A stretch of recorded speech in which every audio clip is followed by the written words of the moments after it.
Ya, Assalamualaikum warahmatullahi wabarakatuh.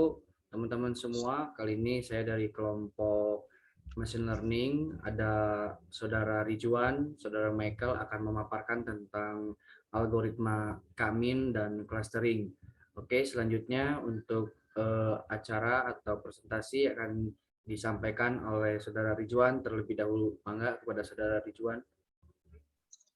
Baik, terima kasih kepada Saudara Arif. Sekarang kita akan membahas dulu apa sih itu K-mean clustering. Apa sih itu K-mean? K-mean itu merupakan salah satu algoritma yang bersifat unsupervised learning.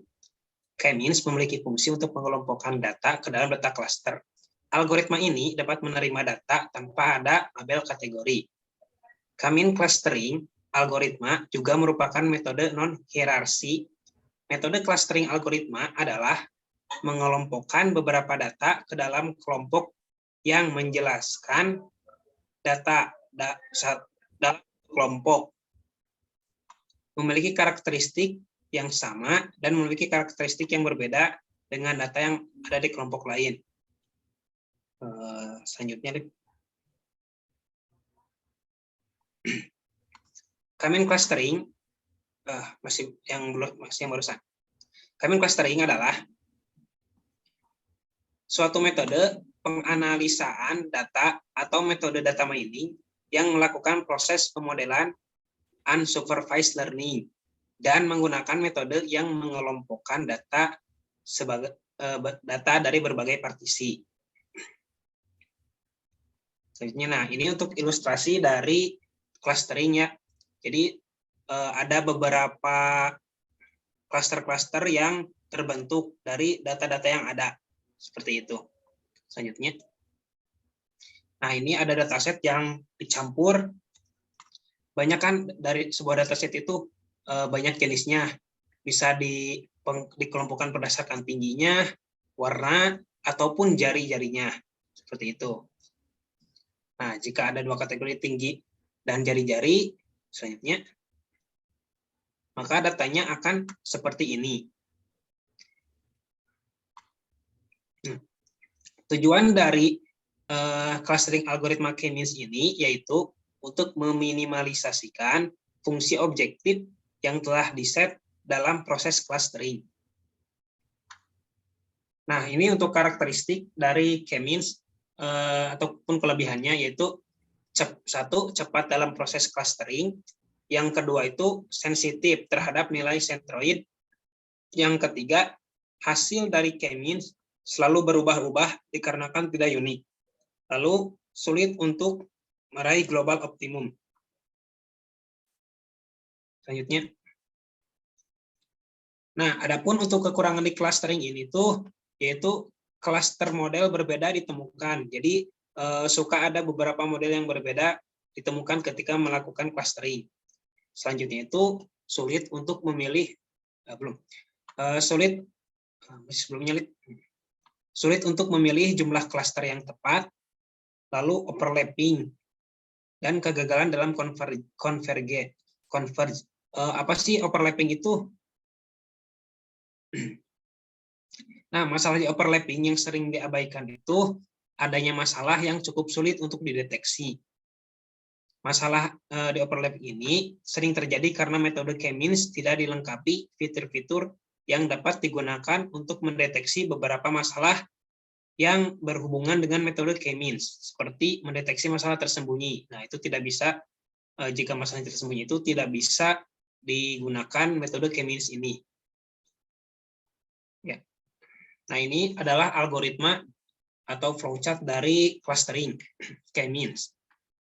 Kita dimulai dulu, lalu kita inputkan nih berapa cluster K-nya, menentukan K-nya, lalu kita proses inisialisasi sentroidnya, lalu kita menghitung jarak sentroidnya, lalu kita mengelompokkan objek ke dalam cluster dan jarak sentroid minimum.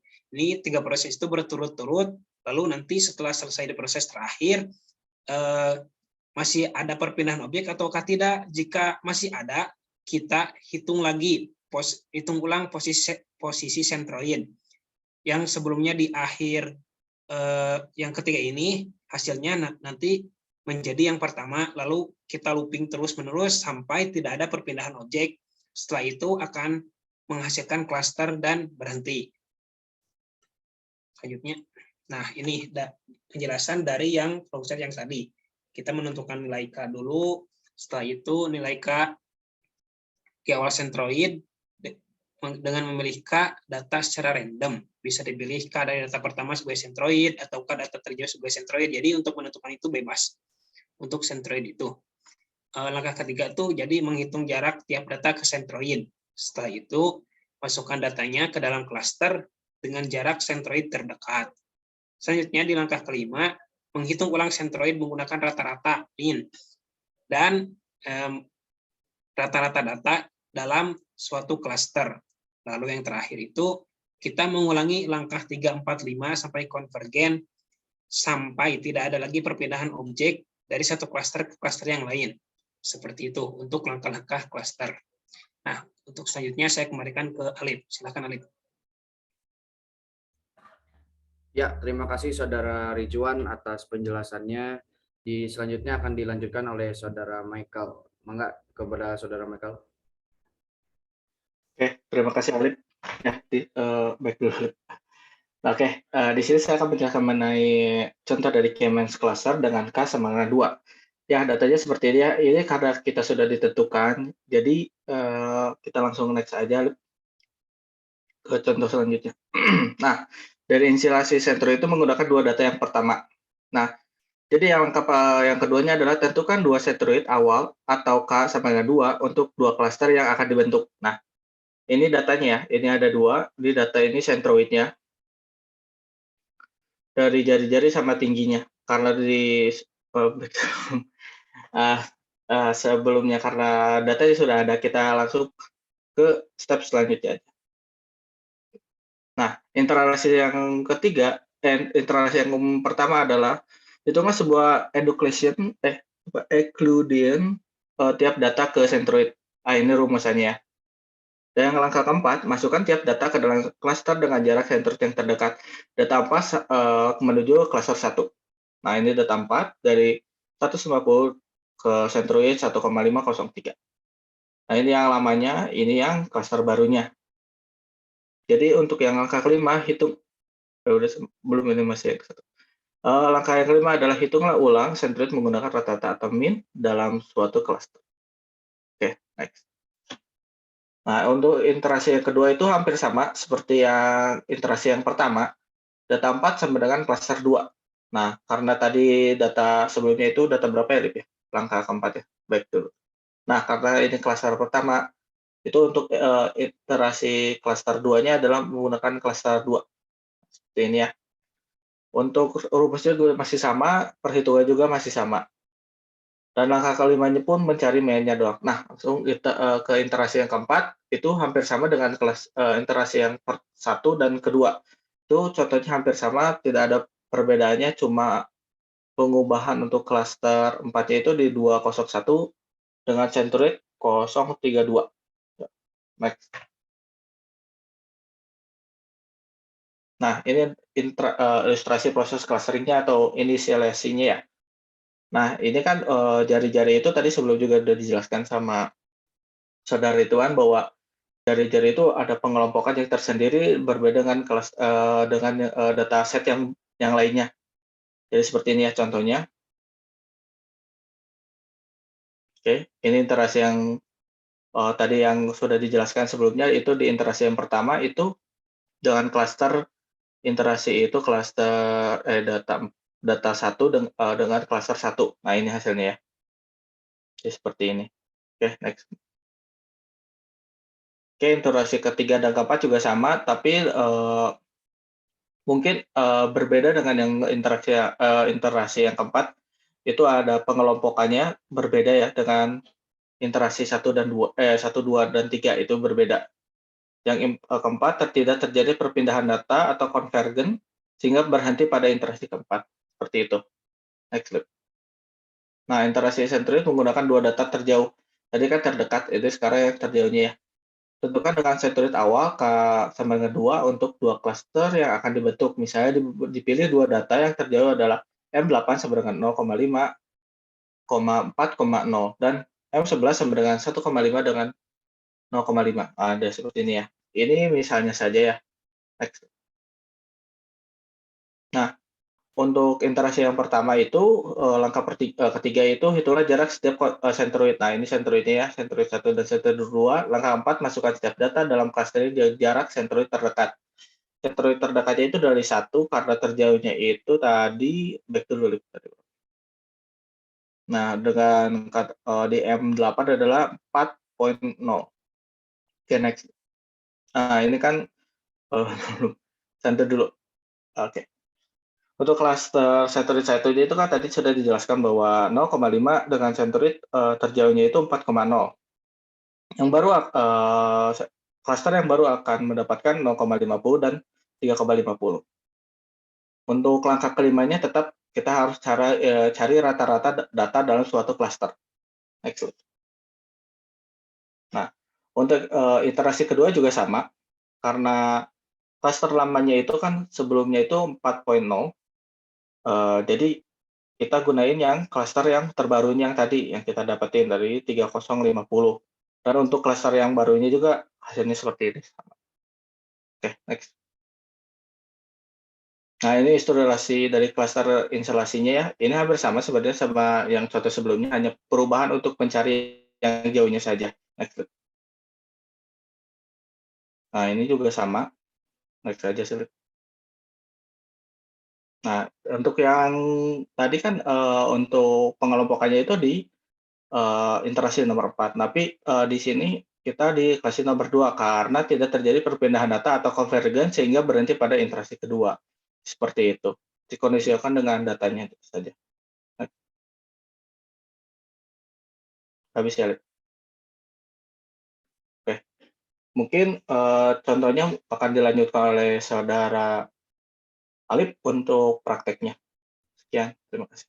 Baik, terima kasih kepada saudara Michael yang sudah menjelaskan terkait perhitungan manual tentang clustering dan Cummins. Oke, dilanjut menggunakan Python untuk visualisasi dan perhitungan.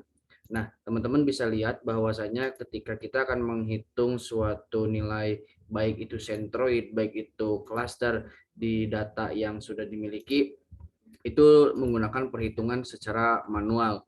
Nah, ini dilakukan beberapa iterasi sampai iterasi ini terhenti ketika tidak ada perpindahan. Nah, enaknya teman-teman jika menggunakan Python, kita tidak harus menggunakan menghitung manual dan melakukan iterasi secara terus-menerus.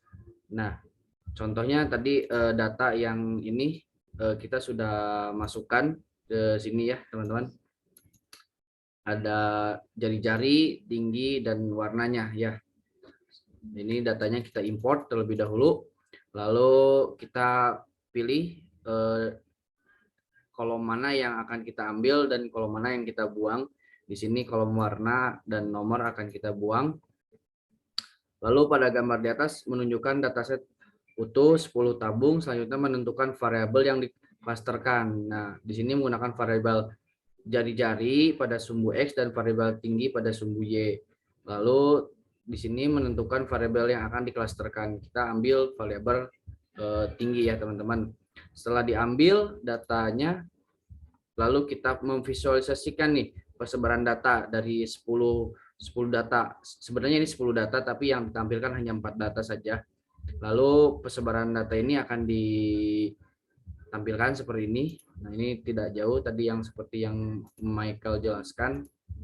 Ini proses penyebaran data.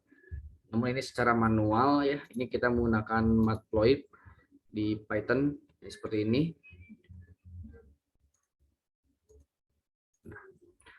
Lalu setelah melakukan pengecekan persebaran data, kita menentukan nilai K. Tadi sudah ditentukan oleh Michael bahwa nilai K itu adalah 2 ya, Mike ya. Nah, kita tentukan di sini harus mengubah sebelum menentukan nilai K, kita merubah dulu nih variabel dari data frame ini menjadi sebuah array. Nanti biar data array ini akan ditampilkan sebagai scatter. Nah, setelah itu kita standarisasi kembali ukuran variabel agar dapat kembali seperti jenis data di awal. Ya, seperti ini kita standarisasikan lagi. dibalikan lagi datanya. Setelah itu menentukan dengan konfigurasi fungsi K-means-nya. Kita masukkan library K-means dengan klasternya tadi 2 yang telah ditentukan di rumus tadi. Nah, ini K-nya 2. Kita masukkan dengan random state-nya dengan 10 data yang kita ambil. Lalu kita visualisasikan nilai klasternya, itu dengan menampilkan nilai klaster ini sudah muncul. Selanjutnya menampilkan hasil klaster dan menambahkan kolom data frame ke sebuah driver. Driver ini adalah sebuah library ya, teman-teman. Lalu, nah di sini kita panggil si klasternya itu dengan ini, muncullah data-data seperti ini yang setelah kita clusteringkan. Setelah datanya muncul, lalu kita buatlah visualisasi menggunakan Matplotlib ya. Nah, maka akan muncul 2 buah cluster. Di sini ada cluster yang ini di bawah dan ada cluster yang di sini. Nah, ini nilai centroidnya, teman-teman. Ini nilai centroidnya, yang merah adalah centroid dan ini persebaran datanya. Di visualisasi ini data begitu banyak, tapi ketika di bawah ini dia akan dikelompokkan beberapa data yang hampir sama seperti itu. Hasil dari situ, nah, tidak jauh berbeda dengan yang secara manual di Excel. Persebaran datanya terbagi jadi 2 buah cluster. Nah, di bawah ada di atas, cuman penempatannya saja yang berbeda. Mungkin seperti itu terkait penjelasan bagaimana menghitung manual dan menggunakan program menggunakan bahasa Python. Mungkin dari saya seperti itu. Saya kembalikan kepada teman-teman, baik Michael dan Rizwan barangkali akan menambahkan. Sepertinya sudah cukup saja, karena sudah kita jelaskan juga. Dan mungkin jika teman-teman ada yang ingin bertanya, bisa di kolom komentar ya. Baik, terima kasih Saudara Rizwan dan Saudara Michael yang sudah memaparkan terkait materi algoritma K-means clustering. Saya akhiri saja. Wabillahi taufiq wal hidayah. Wassalamualaikum warahmatullahi wabarakatuh. Assalamualaikum warahmatullahi wabarakatuh.